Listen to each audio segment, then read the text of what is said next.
Boa noite, pessoal. Sejam todos muito bem-vindos à nossa terceira aula da disciplina de Afetividade e Sexualidade na Educação Especial. Eu sou a professora Jamile, sou professora mediadora, e hoje nós estamos aqui para fazer a gravação da nossa aula, né? Lembrando, pessoal, que hoje, dia 20, é feriado, então a gente está deixando essa aula gravada aí com antecedência para que vocês não percam o conteúdo da disciplina, tá bom? Então, passamos somente para dar alguns recadinhos iniciais. Pessoal, fiquem muito atentos aos prazos das atividades, tá bom? Lembrando, então, que a atividade mapa ela é uma atividade que tem um prazo mais longo, então vocês têm um tempinho a mais para fazer, mas lembrando que ela é uma atividade um pouco mais complexa. Então, fiquem atentos para não perder os prazos da atividade mapa. As atividades objetivas também já estão disponíveis.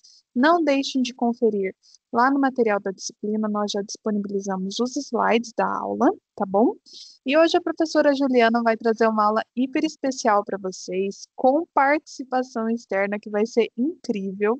E, gente, olha, muita recomendação incrível para vocês. Professora Juliana, seja muito bem-vinda. Qualquer coisa, eu vou estar aqui nos bastidores, só me chamar, tá bom? Obrigada, professora Jamile. Olá, turma. Aqui mais esse encontro com vocês. A gente não vai estar ao vivo, síncrono, né? Mas eu quis trazer algumas questões do material e outras para a gente ampliar. Como já tinha dado spoiler na semana passada e a gente falou hoje, vai ter uma convidada que daqui a pouco entra para estar conosco. Alguém super interessante que está aí se dedicando ao estudo justamente da questão da sexualidade interseccionando com a deficiência. Para a nossa aula de hoje, eu vou fazer algumas explanações antes da entrada, porque são temas que eu entendo assim que é bom a gente ir destacando. Porque pode ficar repetitivo, mas eu penso que é muito importante quando a gente fala de uma educação afetiva e de sexualidade na educação especial, a gente está falando de superação de tabus. Superação de tabus que são sociais, né? Todo tabu é social, na verdade, mas na questão de que a gente esteja sempre preparado a refletir sobre o tema e ver quais são as nossas dificuldades sobre, né? Então, é muito importante a gente estar se questionando sobre isso, por isso que esse tema, ele é tão especial e tão bem colocado na disciplina de vocês. Então, entrando no nosso conteúdo de hoje, nós vamos trabalhar a unidade 4. Então, os nossos métodos de aprendizagem hoje é relacionar corporeidade e identidade, correlacionar afetividade e aprendizagem na educação especial, discutir o papel da educação especial na aceitação da sexualidade e suas múltiplas expressões na pessoa com deficiência, e analisar a função do educador especial na promoção do desenvolvimento integral da pessoa com deficiência. São objetivos audaciosos, mas vamos lá. Então, a primeira coisa que a gente precisa pensar, o que é identidade? Identidade, ele é um processo dinâmico, moldado continuamente por experiências corporais, afetivas e sexuais. Ela se constrói e reconstrói ao longo da vida, nunca sendo estática. Identidade é aquele senso de eu. O, quais são as percepções e características que me fazem saber que eu sou, por exemplo, a Juliana Alencar. Existe outro, né? Outra Juliana Alencar em Maringá, por exemplo, fiquei sabendo semana passada. Mas apesar de termos o mesmo nome, somos pessoas diferentes. E isso se dá pelo quê? Pela história de vida que cada um tem, né? Se a gente pensar, por exemplo, até gêmeos, são gêmeos idênticos, vamos pensar aqui, nas relações que eles estabelecem, como eles interagem com os pais, com a família ampliada, com a sociedade, vai forjando a sua identidade, o seu senso de eu. E isso tem a ver com como se relaciona socialmente, como se relaciona consigo próprio, com seu corpo, o que se caracteriza enquanto sujeito. E é sempre importante a gente pensar que quando a gente está pensando na educação especial, a gente está trabalhando ali com conceitos que eles vão se um engloba o outro, por isso que essa imagem que eu coloco para vocês. nós somos seres gregários, os seres humanos são seres gregários. O que nos funda é a necessidade biológica de pertencimento. Então, o pertencimento, a discussão da igualdade, o respeito à diversidade, são temas que são pertinentes a toda a educação, não só a especial, mas a educação especial ela tem um plus, que é justamente porque já está vivenciando a questão da diversidade na sua radicalidade quando a gente fala de pessoas com deficiência. Então, eu sempre falo para os professores, quando eu dou aula nas licenciaturas, que não existe homogeneidade. A gente tem uma fantasia de que isso existe. Não existe. Todos nós aprendemos diferentes, nos relacionamos de formas diferentes. Há mais ou menos um padrão aí que a gente encaixa na normalidade, que foi o que a gente discutiu na aula passada. Mas nós somos seres diversos. Mas há características específicas das pessoas com deficiência que isso traz um a mais para que torna mais complexo, inclusive, a construção da identidade desses sujeitos. E isso é muito importante estar ciente para que a gente possa propiciar um ambiente que fomente o senso de pertencimento, o sentimento de pertencimento e uma construção de uma autoestima positiva sobre si mesmo, que é validada na construção e no estabelecimento das relações de grupo. E quando a gente fala do corpo, o corpo com deficiência. Aqui eu trouxe uma imagem de um balé que é. Esqueci a cidade. Moema de São Paulo, que é um balé de pessoas com deficiência, que tem cadeirantes, cegos, várias deficiências. E ali trazendo essa experiência de como o corpo pode se expressar. E aí a gente para pensar que a maneira que o nosso corpo fala, ele dialoga, ele expressa as nossas emoções, os nossos afetos, ele é muito importante. O que me permite alcançar e ocupar espaços vai marcando de forma muito pertinente e expressiva como eu me relaciono. Então, o nosso corpo, ele é um corpo que ele se relaciona. E é por isso que é tão importante a gente pensar na questão da corporeidade. Então, ela está relacionada a como as pessoas percebem, sentem e agem em seu próprio entorno, estando vinculados a aspectos físicos, emocionais, sociais e culturais. Estou aqui pensando, para vocês terem uma ideia, de que a criança com deficiência, ela pode ter espaços restritos em razão da sua locomoção, por exemplo. De estar dependente de que um outro lhe apresente todo um universo. Lembrei de uma cena que eu acho muito linda, por exemplo, de familiares que adaptam bicicletas para que filhos com deficiências possam participar de maratonas. Ou mostrar outras possibilidades de interação que se adapte. Esses tempos atrás eu fui na ANPR, que é a Associação Norte Paranaense de Pessoas com Deficiência, que tem aqui em Maringá, e foi muito interessante um dos brinquedos adaptados do parquinho, que permitia que cadeirantes pudessem ter a experiência da gangorra. Eu nunca tinha visto já de gira-gira, já tinha visto de balanço, mas nunca tinha visto de gangorra.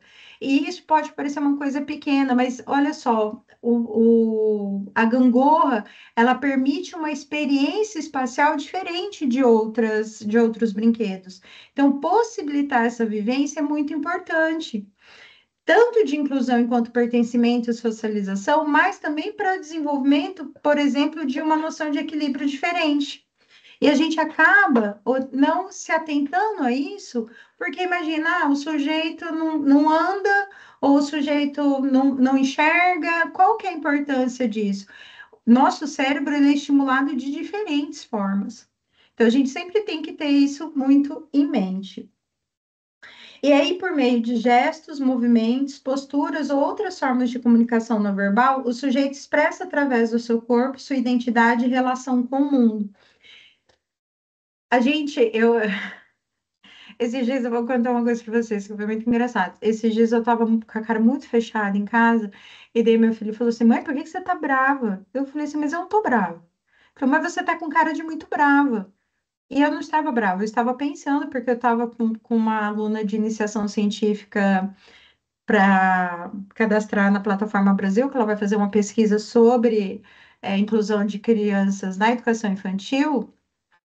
E eu estava pensando tanto no processo como no projeto.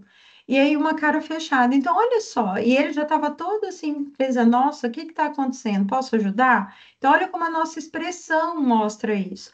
Olha como a finesse que a gente tem que ter, enquanto educador também, quando a gente trabalha com crianças com deficiência.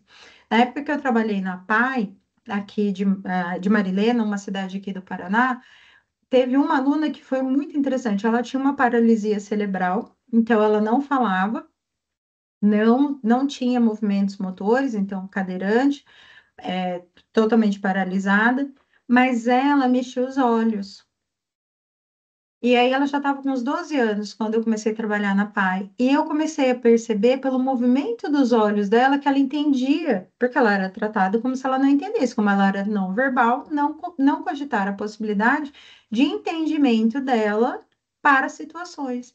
Nós começamos, a partir desse olhar para esse corpo, como ela estava ali se movimentando, coisas que deixavam ela mais agitada, ou situações que, como ela movimentava os olhos, nós começamos a perceber que ela tinha essa capacidade de comunicação e nós implantamos a comunicação alternativa por meio de pictogramas.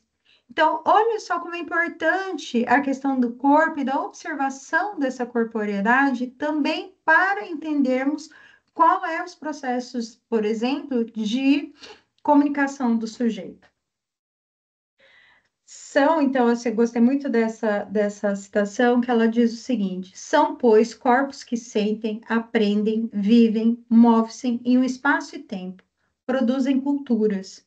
Portanto, são corpos que precisam transcender histórias e vivências para além de suas deficiências. E é nessa compreensão que eu penso que a gente precisa estar muito atento quando a gente trabalha com pessoas com deficiência. Entender que esses corpos, por mais que sejam diferentes, tenham especificidades, também são corpos que sentem, que se comunicam dentro das suas possibilidades. E esse é um olhar que a gente precisa cultivar, desenvolver, sensibilizar. E esse é um trabalho significativo que o educador especial tem. É importante também quando a gente pensa, ao trabalhar com sujeitos com deficiência, é justamente compreender que o educador, ele, ao compreender e respeitar a singularidade dos sujeitos, cria um espaço seguro e saudável para a expressão emocional dos seus discentes.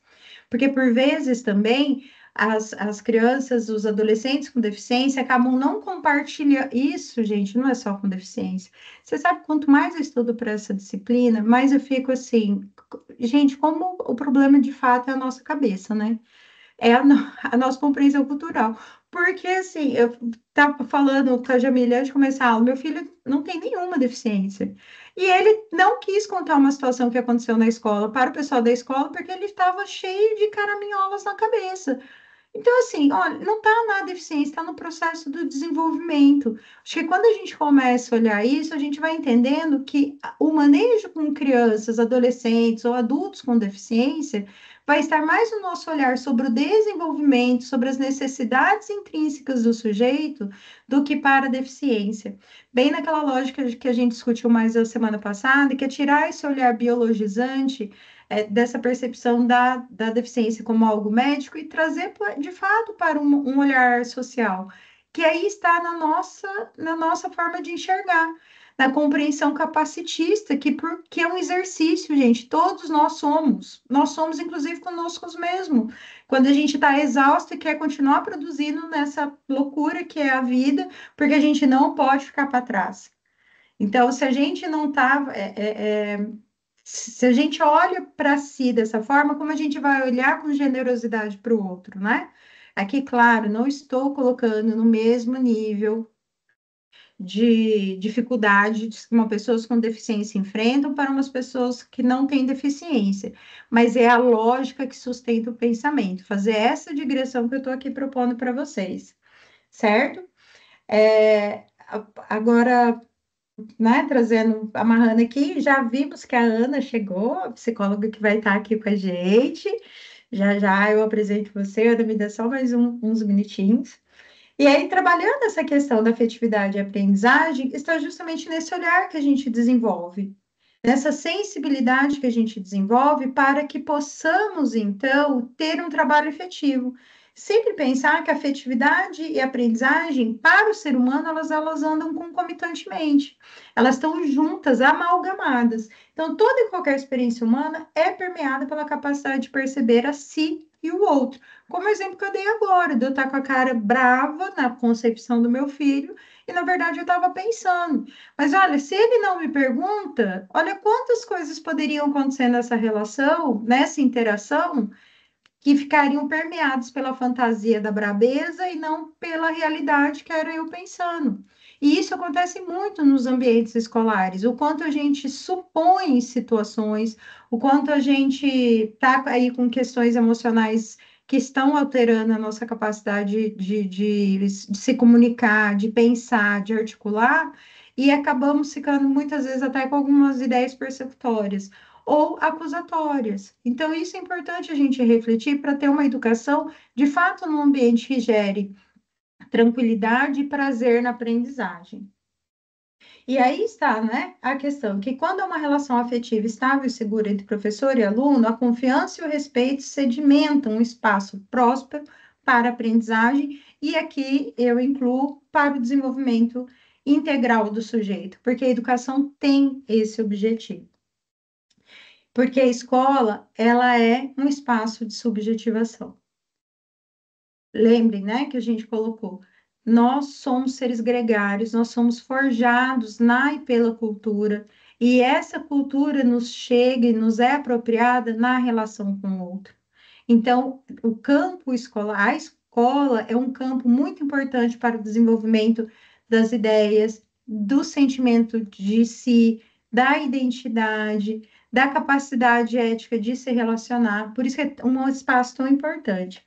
Vou aproveitar aqui, então, que chegou a Ana, para a gente falar da sexualidade, abordagens atuais, mas principalmente para fazer essa vivência, né, e se falar sobre a sexualidade e a deficiência. A Ana Silvia Periotto Calegari, ela é psicóloga formada pela UEM, agora em 2025. Ela atua na área clínica, atendendo o público infanto-juvenil e trabalha em um centro de desenvolvimento infantil com enfoque em crianças com deficiência. E ao longo da graduação, ela se debruçou nos estudos e pesquisas do campo infantil, autismo, sexualidade e psicanálise. Seja muito bem-vinda, Ana. Olá, obrigada, Ju. E eu Tá acho dando assim, para me ouvir bem? eu estou ouvindo bem, Jamile, tá ok? Assim, prof, dá para ouvir perfeitamente. Ah, Que que bom, bom. gente, porque às vezes, ô Ju, enquanto você tá falando, às vezes você dá uma travada. Igual acho que quando a gente se encontrou da outra vez. Então, qualquer coisa eu aviso vocês, qualquer coisa vocês me avisem também. Tá bom. Eu só vou falar um detalhe que eu achei, que eu acho assim, que a pesquisa ela ganha um outro contorno quando ela parte da nossa vivência. E a Ana, quando eu conversei com ela, ela foi me indicada por uma professora que estuda há 30 anos a questão da sexualidade, que é a Eliane Maia aqui em Maringá, trouxe que ela teve uma experiência particular, né, de uma pessoa próxima a ela, autista, nível de esporte 1, né? Isso. E, E aí e ela tem autismo e deficiência intelectual. esse é um detalhe também muito importante. E quando ela Sim. começou a se interessar pelas questões sexuais, pelas questões afetivas, amorosas, românticas, todo mundo tratou ela como um bebê. Imagina, isso não existe. E aí Uhum. houve essa curiosidade. Eu acho essa questão muito importante trazer, porque esse é um campo de discussão muito bom, né? Quando a pesquisa está encarnada na gente, né? Ela ganha um outro Uhum. tom. Seja Dá um gás bem-vinda, a mais, Anne. né? Dá um Assim, gás a para mais. a gente ir atrás, pesquisar, tentar entender. Aí eu Uhum. pensei, Ju, em começar falando um pouco da minha pesquisa, assim, né? O que me levou até o tema. Eu acho que É. conversa muito bem assim com o nosso assunto de Uhum. hoje à noite. Então, como você disse, né, eu tenho uma prima, hoje ela tem 21 anos, mas na época que isso tudo aconteceu, ela tinha 18, ela nunca tinha se relacionado antes, então pela primeira vez ela começa a namorar. E aí, né, muitas falas capacitistas da parte da minha família começaram a aparecer, então deram risada. Ah, você acha? Logo, logo esse menino vai dar um pé na bunda dela. Ela nem entende o que é isso, ela não sabe. Eu acho que ela nem entende o que que é amor, o que que é namorar. E aí isso ficou comigo, né? E falava isso pra mim, eu acho que porque eu tava ali estudando ainda, achando que eu ia concordar, né? Eu ficava naquela sinuca de bico, falava, gente, meu Deus, acho que não é bem por aí. E aí isso Uhum. ficou comigo, né? Será mesmo que ela não sabe? Alguém já parou para conversar com ela sobre isso? Será que ela não sabe porque nunca conversaram com ela? Ou será que ela não sabe porque ela tem deficiência? O que que acontece, né? E eu tinha minha aposta de que, óbvio, ela é uma pessoa com desejos, ela tem vontades e ela sabe sim o que está acontecendo, né? E ela, inclusive, por muito tempo expressava o desejo de namorar, de sair, de ter amigos. E aí eu entro em contato, então, com a Eliane e a gente desenvolve a nossa pesquisa, né, que é intitulada Sexualidade e Espectro Autista, uma análise da série Amor no Espectro. Então, a gente começa a falar um pouco sobre sexualidade, depois a gente fala sobre autismo, sem vincular os dois, né? E o tópico do autismo é o que eu mais gosto, assim, a gente fala bastante sobre essa epidemia de diagnósticos que a gente vivencia, o que aconteceu para o autismo ser visto hoje da forma com que é visto, né? E aí, no terceiro tópico da pesquisa, eu junto sexualidade, autismo e vou fazendo esse paralelo com a série, né? E para quem não conhece, é uma série que está disponível na Netflix. Aí, se eu não me engano, tem o Amor no Espectro Estados Unidos e o Amor no Espectro Austrália, que vai acompanhar um pouco algumas pessoas autistas que querem se envolver romanticamente, mas não sabem muito bem como fazer isso, nunca se relacionaram. Então a produção vai arrumando alguns encontros para eles, né, com pessoas às vezes do mesmo sexo, do mesmo gênero, diferentes, e aí vai fazendo entrevistas com a família, vai entrevistando, além deles mesmos, né, com quem eles tiveram um encontro. Então a gente vai conseguindo ter esse panorama assim bem legal sobre esse desenvolvimento da sexualidade dessas pessoas autistas, né, dessas pessoas com deficiência, e como a família os vê, né, como a sociedade os vê, eles vão falando várias coisas que eles vêm pensando. Isso contribuiu muito com a pesquisa, né? E nessa pesquisa também a gente usou um artigo muito legal, e eu trouxe o nome dele aqui, quem se interessar, né? Ele é intitulado Eu Não Sou um Anjo Azul: A Sexualidade na Perspectiva de Adolescentes Autistas. Então, esses adolescentes são entrevistados e eles trazem muitas falas. Assim, é um artigo curto, tem poucas páginas, e a maior parte delas é com falas desses adolescentes, e eles vão dizer o que que eles pensam sobre a sexualidade, o que que eles acham dos pais, né, o que que eles acham dos comentários que os pais fazem, do capacitismo da nossa sociedade, assim, é muito legal. E aí trouxe desse artigo algumas falas que eu acho que em um momento ou outro, porque a gente já bateu um papo, né? Mas eu acho que em um momento ou outro elas podem ir se encaixando. E a primeira delas que eu trouxe, né, é uma fala até um pouco grande, mas que eu acho que já pode dar assim um pontapé inicial nisso que a gente está falando. Então eu vou ler ela aqui, abre aspas, né? No caso do meu irmão, as pessoas tendem a achar que ele vai ser sempre criança. No caso dele, a terapeuta ajudou muito os meus pais a entenderem que a sexualidade não precisa ser vivida numa relação. Aí trabalhou com ele e os meus pais a importância de deixar ele, de ensinar a viver isso desde que fosse um lugar com privacidade. Mas no meu caso, meio que ninguém acha que precisa fazer nada. E aí, esse adolescente, os adolescentes não são identificados, né? Mas esse que está falando, ele diz isso por quê? Porque ele e o irmão são autistas, mas o irmão é um autista de um nível maior, não verbal e que precisa de mais suporte do que ele. E aí, depois, assim, que esse artigo traz, todas essas falas dos adolescentes, eles vão trazendo alguns dados, né? E eles vão dizer para a gente que, normalmente, pessoas com deficiência que precisam de mais suporte têm a sexualidade menos invisibilizada do que aqueles que precisam de menos suporte. E por quê? Porque existe um medo das famílias de que esses adolescentes, né, de que essas pessoas que precisam de mais suporte não tenham muito as skills sociais e vão fazer alguma coisa errada. Então, vamos conversar com eles sobre essa temática para que nada de ruim aconteça. Enquanto para aqueles que não precisam de tanto suporte, que se comunicam, que são verbais, que têm lá seus amigos, suas preferências, isso não vai acontecer com eles, eles não vão chegar até esse momento porque são deficientes, então a gente não precisa conversar sobre isso com eles.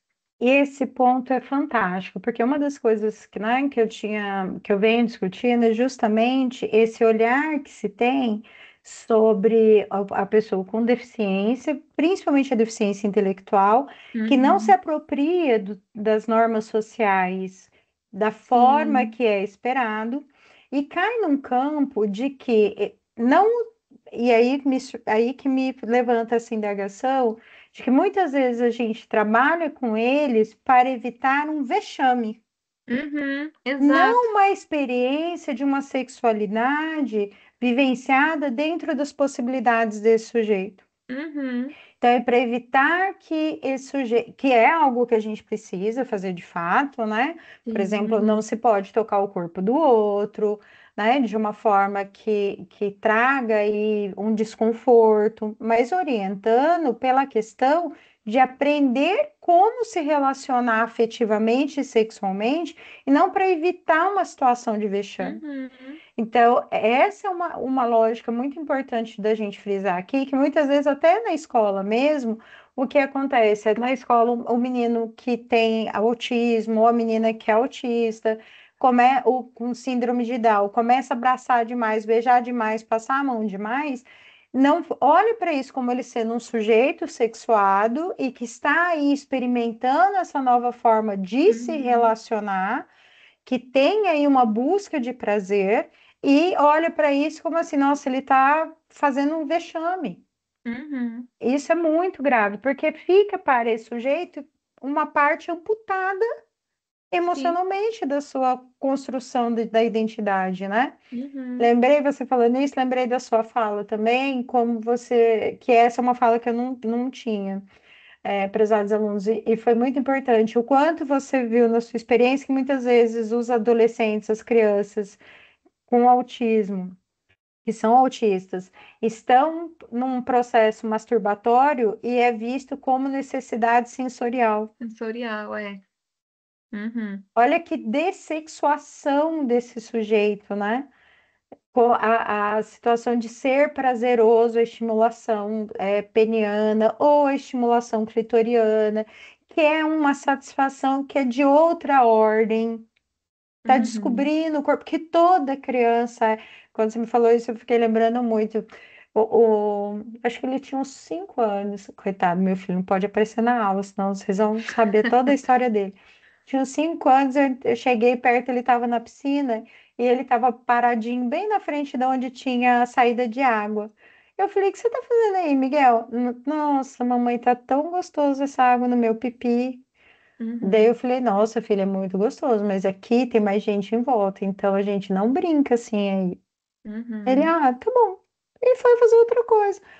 Não é tolhida a experiência dele, mas é ensinado um campo da privacidade, que é esse o nosso olhar também, como profissionais uhum, da educação, ao lidar com sujeitos viventes. uhum. Acho Eu que acho que esse é um ponto. quando eu entrei aqui, você estava falando um pouco dessa visão social, né, que a sociedade tem. Eu acho que é um pouco isso, assim, como essa sexualidade, ela não é vista e ela não é aceita, porque é doido, assim, essas crianças que eu estava te contando, né, que quando elas se tocam, assim, são sempre em momentos onde elas estão muito felizes, onde está tudo muito bom, muito gostoso, e aí olha lá, busca sensorial. Fulano, tira a mão, e pronto, acabou. E aí, às vezes, é que eu tô nesse contextualizar para os alunos, né? Eu trabalho nesse centro de desenvolvimento que tem uma abordagem diferente da minha, consequentemente, uma visão dos fenômenos, né, das coisas muito diferente da minha. E aí eu não posso falar muita coisa, mas às vezes eu vou tentando pontuar certas coisas. E aí, às vezes, quando falam isso pra mim, busca sensorial, tira a mão. Aí eu falo, mas é que é gostoso, né? E é isso, e vai fazer e vai continuar, até porque, nossa, se eles são sensoriais e buscam isso porque são sensoriais, então todo mundo é, né? Que tipo de discurso é esse? Que tipo de visão é essa? E aí eu acho que a gente, voltando nessa fala assim que eu trouxe, eu gosto muito dela também, porque ela fala isso, né? A terapeuta ajudou meus pais a entenderem que a sexualidade não precisa ser vivida numa relação, porque a gente também tem muito essa visão de que sexualidade só é vivida em par, que é sexo, e se é algo que sai disso, Deus me livre, não existe, não é sexualidade, não falamos sobre isso, né? E aí, muito importante da gente saber, eu acho. E aí, Ju, se eu começar a ficar repetitivo, se você já tiver falado certas coisas, você vai me dando essas Tudo bem. notícias. Mas que é muito interessante a gente parar para olhar a sexualidade, não só como sinônimo de sexo ou orientação sexual, porque eu também percebo que vai muito por aí, né? Qual que é a sua sexualidade? Eu sou uma mulher lésbica, e você? Né? Como se fosse só isso também, mas a sexualidade nos constitui enquanto sujeitos, nos constitui, né, vai dizer quem nós somos, o que nós fazemos, como nós sentimos, o que nós sentimos, né? E dentro da sexualidade tem muita coisa inclusa. Então a gente tem a nossa identidade, o gênero, a orientação sexual, o sexo, mas a gente também tem o prazer, que não é só o prazer sexual, né? A gente sente prazer de várias formas diferentes. Eu, por exemplo, sinto prazer imenso quando é final de semana, minha casa tá limpa, eu tô limpinha de banho tomada, eu peço um iFood, eu compro um lanche e assisto uma série, sei lá, uma coisa que eu gosto muito. Isso para mim é uma fonte de prazer, assim, imensa, né? Uhum. E quando a gente vai pensando nessas coisas, fica um pouco estranho pensar em tudo isso e pensar que uma pessoa que tem deficiência não tem nada disso. Né? Claro que tem, uma pessoa com deficiência sente prazer em suas diversas formas, tem a sua identidade, tem a sua orientação sexual, né? E aí, o que que a gente tem de dados? E aí, esses dados eu venho trazendo também desse meu artigo, né? Caso alguém queira, Ju, aí você comenta e eu A posso. gente me manda que a Isso, gente coloca disponibiliza para os alunos. isso, a gente, né, vou te mandando. Mas aí eles trazem esses dados de que pessoas com deficiência vão se desenvolver física e sexualmente de acordo com os estágios físicos do desenvolvimento, assim como pessoas que não têm deficiência. A única coisa que vai mudar é que pessoas com deficiência vão ter algumas particularidades. E essas particularidades precisam ser vistas, precisam ser compreendidas para que a gente consiga prestar o devido suporte, né? O suporte, o apoio necessário. Mas aí o que que acontece? Essas particularidades não são vistas, são negadas, assim como a sexualidade, né? E aí a literatura vai trazer para a gente que tem dois pontos principais que são os motivos pelo qual isso acontece. Então, eles vão falar que essa atitude vem por conta de uma baixa expectativa quanto à possibilidade de envolvimento romântico e por conta de um receio de estimular um desejo sexual que não se desenvolveria espontaneamente, como se isso, né, não fosse acontecer. E aí eu acho que isso também vai dizendo muito da sociedade que a gente vive hoje em dia, que é uma sociedade capacitista. Olha só, é uma baixa expectativa quanto à possibilidade dessas pessoas de se envolverem, né, porque as pessoas acham que pessoas com deficiência não têm uma capacidade de se envolverem, né? Então é um grande preconceito e eu acho que isso vai dizer também de um grande tabu que a gente tem em relação ao sexo. Sexo visto como algo negativo, como algo pejorativo, mas que ao mesmo tempo é muito gostoso, todo mundo quer falar sobre, todo mundo quer fazer, né? E aí a gente tem essa a visão social de que a gente não pode estimular esse desejo porque é algo ruim, porque é algo impuro. E por que a gente tem essa visão? Porque pessoas com deficiência são vistas justamente como anjos, como pessoas puras, como imaturas, até mesmo às vezes como assexuadas, né, que não têm necessidade sexual. Infantis, né? Que como pensando, porque assim, isso eu venho já trabalhando com eles, mas é sempre importante reforçar. Sexualidade é muito mais amplo do que uma relação sexual. Uhum. O ato de obter prazer por meio de uma relação sexual genital é uma das formas de obter prazer. Beijo na boca tem a ver com sexualidade, toques tem a ver com sexualidade, o prazer de. Eu até coloquei, né? Qualquer situação que remeta a uma experiência prazerosa, a gente está falando de sexualidade. Então, é importante a gente discutir isso, justamente para ir desmistificando essa ideia de que eles são anjos, ou que como se sexualidade fosse algo que a gente estimula falando sobre. Lembra que Uhum. um fato importante na puberdade, todo mundo entra na puberdade. Se está vivo, vai entrar na puberdade. Só não entra se morrer antes disso. Então, assim, isso é um elemento biológico. Então, eles podem não saber do campo de vista cognitivo, do ponto de vista cognitivo, mas biológico, sensorial, há aumento dos pelos pubianos, há aumento dos hormônios que vai propiciar maior erogenização dos órgãos sexuais reprodutivos, o corpo vai se preparando. Então, o corpo sabe sobre aquilo que se nega informação para os sujeitos no geral. Não só Uhum. os deficientes, mas principalmente os deficientes. Como se eles não tivessem condições de experienciar e ter a vida, uma vida sexual plena, que hoje tem sido discutido, aí nós temos as leis, as normativas, o estatuto, que já regem sobre isso, como a gente já falou, mas é importante fazer essa discussão de que falar sobre sexo não faz ninguém estimular ter uma vida sexual, porque senão não estaríamos aí, por exemplo, né, tendo uma menor capacidade, uma maior potencialidade reprodutiva hoje, sentido principalmente porque, justamente porque se fala se tem mais escolhas. Se dá a Uhum. possibilidade também desses sujeitos não serem abusados, porque vai saber a diferença do que é um toque consentido ou não consentido, adequado e não adequado. Consentido no sentido de ser permitido, adequado se no espaço público e privado, e principalmente se esse sujeito se sente confortável com. Que essa é uma discussão também importante, né? Que vai trazendo justamente que é por meio da educação sexual que a gente vai podendo trabalhar esses aspectos e auxiliando no desenvolvimento do sujeito.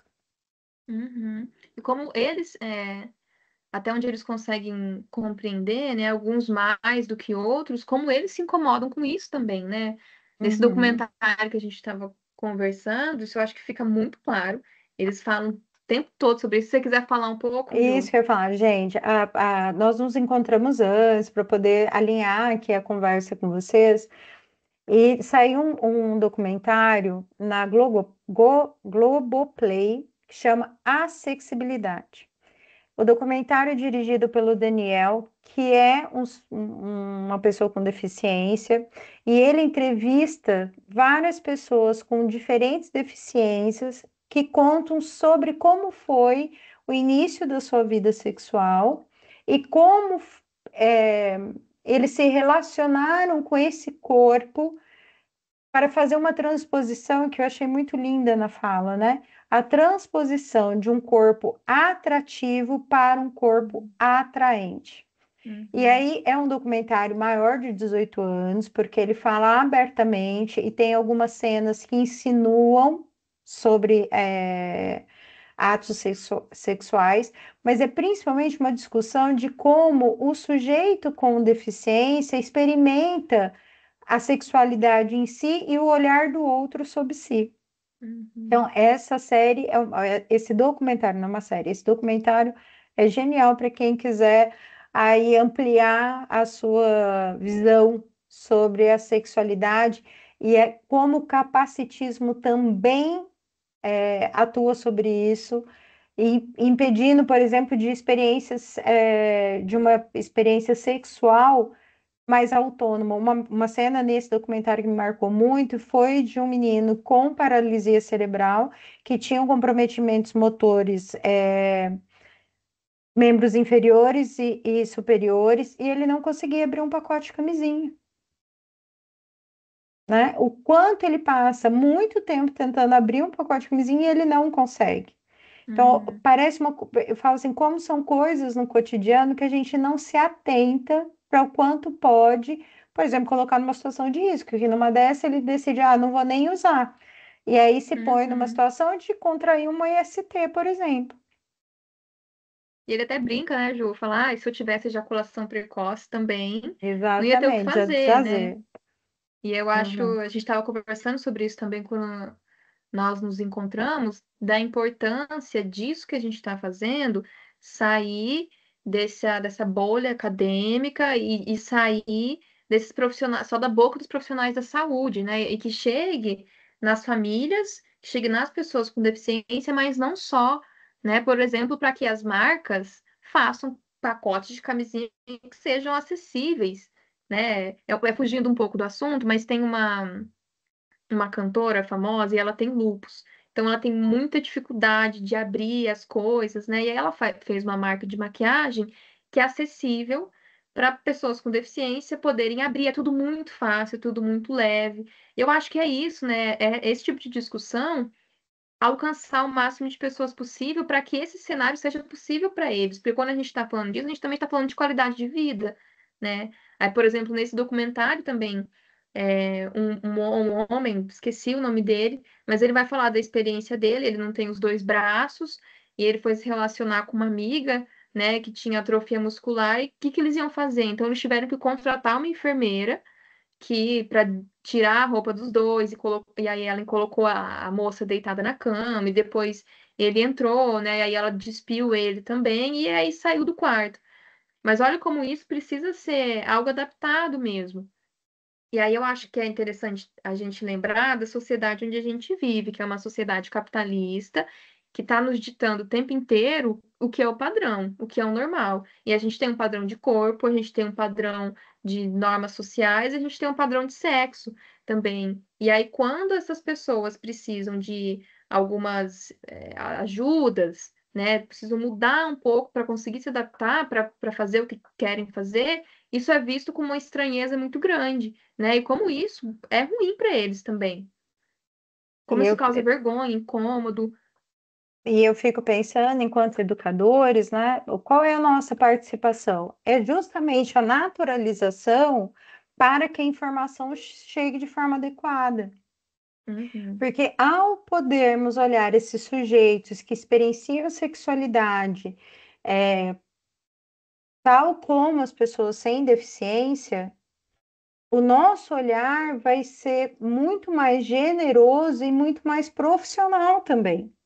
No uhum, sentido tanto de pensar adaptações, eu acho que quando a gente pensa, né, no campo da educação, de orientação à família. Olha, sim, eles têm interesses, eles têm desejos, a masturbação faz parte, o desejo de constituir família faz parte.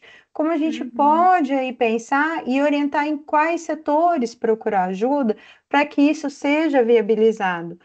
Enquanto educadores, o nosso papel, a gente está discutindo aqui, trazendo essas especificidades, não é com finalidade para chocar, nada disso, mas justamente pensar que, assim, ei, é isso, a gente precisa pensar que eles têm um desejo, têm uma potencialidade, é constituinte a uhum, sexualidade. Então, eles vão experienciar isso.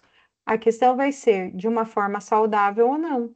uhum, E a educação sexual é para todos, né? Não só para a pessoa com deficiência. Quando a gente orienta, penso ser muito interessante que você trouxe dos irmãos que são autistas, que aí os que têm níveis de suporte, por exemplo, ou fiquei pensando agora, né, na menina cega também, o quanto acabam ficando sem informações adequadas e se submetendo a situações extremamente constrangedoras, uhum. né? E violentas, porque não tem uma orientação adequada. Nesse documentário também trouxe uma moça cega que diz que o que desperta o desejo dela é a voz, a tonalidade da voz, é o cheiro da pessoa, o toque, e que ela fazendo um trabalho no centro CVC, esqueci como que fala assim, Eu de também. atenção à vida, que são pessoas voluntárias, né, que Acho conversam que é com pessoas CVC. é, que conversam com pessoas que estão ali no momento de desespero, pensando em tirar a própria vida, que uma das pessoas começou a assediá-la.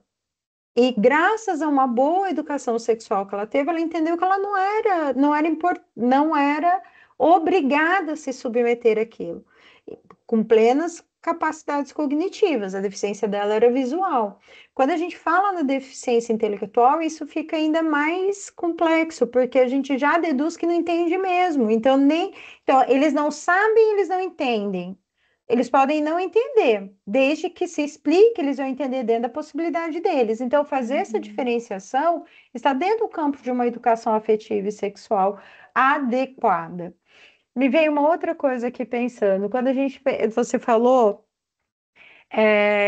que uma das questões é que dessa outra série que você atendeu, que você assistiu, da Austrália e dos Estados Unidos, é que eles marcavam encontros com o mesmo sexo, gêneros diversos.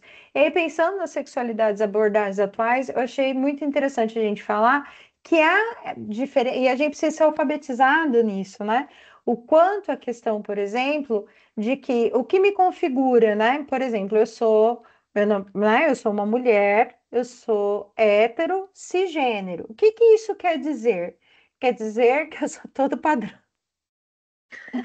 Eu sou assim, pronto, casado, constitui família, tô bem na normazinha, assim.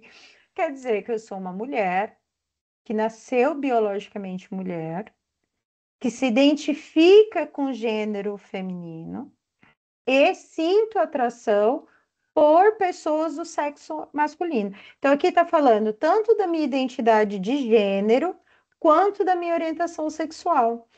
E a formação da nossa personalidade, ela é muito diversa. Eu já falei isso antes, mas eu acho que seria interessante a gente colocar isso, né? Então, heterossexualidade, se você quiser falar um pouco disso, que Ah, seria o transgênero. sim, eu ia dizer como isso é importante também, porque a gente vê isso muito presente no documentário.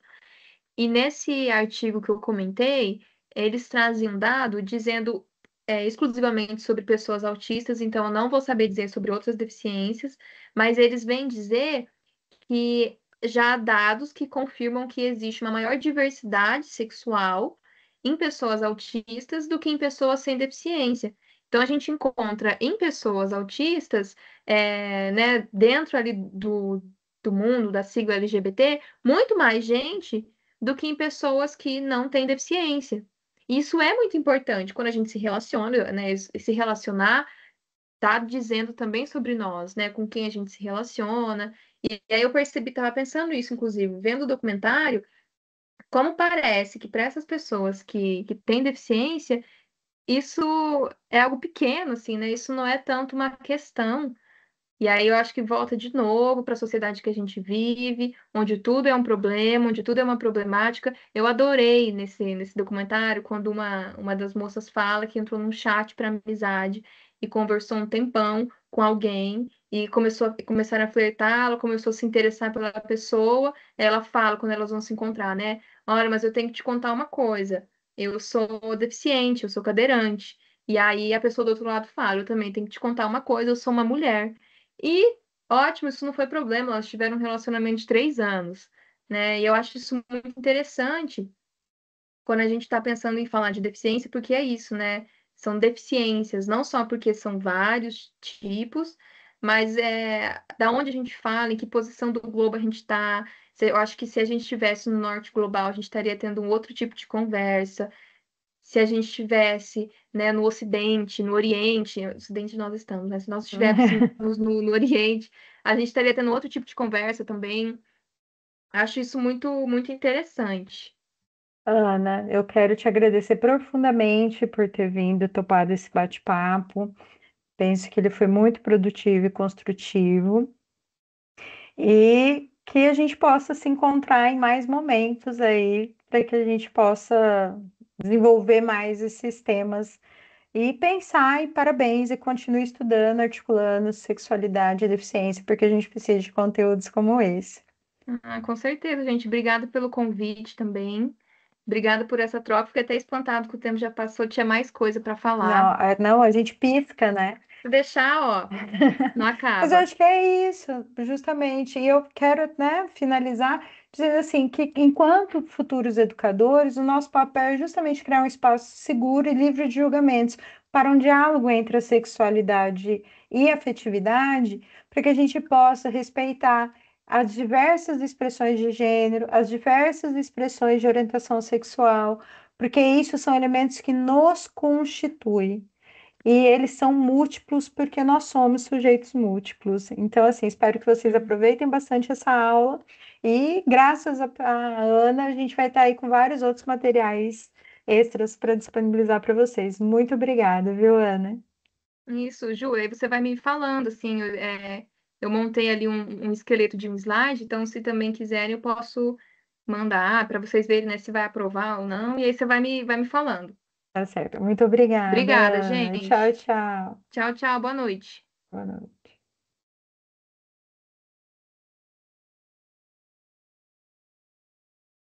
Que ótimo, hein, Prof. O Juliana? que que você achou, Jamile? Prof, eu fiquei assim encantada. Eu estava aqui acompanhando também. Olha, eu fiquei realmente muito impactada, porque realmente foi aquilo que você falou no começo da aula. Muito se fala sobre a parte da sexualidade, para pessoas com deficiência de uma forma muito. Ah, eles são imunes, né? E eu acho isso uma situação muito ruim, porque vocês mesmos apresentaram as justificativas, né, Pro? São pessoas que passam pelos mesmos processos biológicos de um corpo, de puberdade e tudo mais, e é muito grave a gente já bloquear o desenvolvimento desse corpo simplesmente porque a gente os vê como diferentes. E é aí que está o grande erro, né, Pro? A gente priva essas pessoas de terem uma vida, de fato, Nossa, né? perfeito. Mas ficou claro, ficou legal, você achou que deu ok? Ficou Ah, perfeito, Pro. então A tá ótimo. apresentação ficou incrível, a dinâmica de vocês ficou muito bem alinhada. Eu acho que ficou maravilhoso. Ai, que ótimo. Para a próxima aula, então, já tá os slides, aí a gente se vê. Daí eu vou conversar com a Ana para pegar os artigos e disponibilizo para vocês, tá bom? Tá ótimo, então, Pro. Eu Obrigada. que agradeço, Pro, pela aula e aos alunos que vão assistir a aula gravada também, tá, pessoal? A gente vai disponibilizar para vocês os slides. Depois, qualquer coisa, eu pego com a professora Juliana os slides da professora Ana, tá bom? E a gente também vai tentar deixar ali para vocês, lá na sala do café, a indicação do documentário que a professora Juliana também trouxe aqui para vocês, para que caso vocês sintam a curiosidade de acompanhar também, para que vocês possam dar uma conferida. Lembrando que, como a professora Juliana pontuou, é um documentário para maiores de 18 anos, que é sobre uma temática muito delicada, como é o caso da sexualidade. Então, tenham a ciência disso antes de acessar o conteúdo, caso vocês tenham interesse, tá bom? E Muito lembrando aí bem. dos recadinhos básicos, né, pessoal? Fiquem atentos aos prazos, tá bom? E lembrando a todos vocês que a gente está deixando essa aula gravada para o dia 20, que será o feriado, tá bom? E a gente retorna às atividades lá na outra semana, tá bom, pessoal? Então, lembrando para todos vocês que no dia 25, perdão, 25 não, né, pro dia Não, de 27, a gente retoma com a última aula ao vivo e que a prof. Juliana, ó, já tenho os spoilers dessa aula, também está muito legal. Para finalizar a disciplina e para finalizar o ano aí com chave de ouro, né, Pro? E depois férias, gente. Ai, depois férias, a gente merece também, né, Prof? Um beijo, boa noite, Pessoal, Jamile, muito boa obrigada, noite, até mais. turma. Tchau, tchau, Tchau, pessoal. tchau.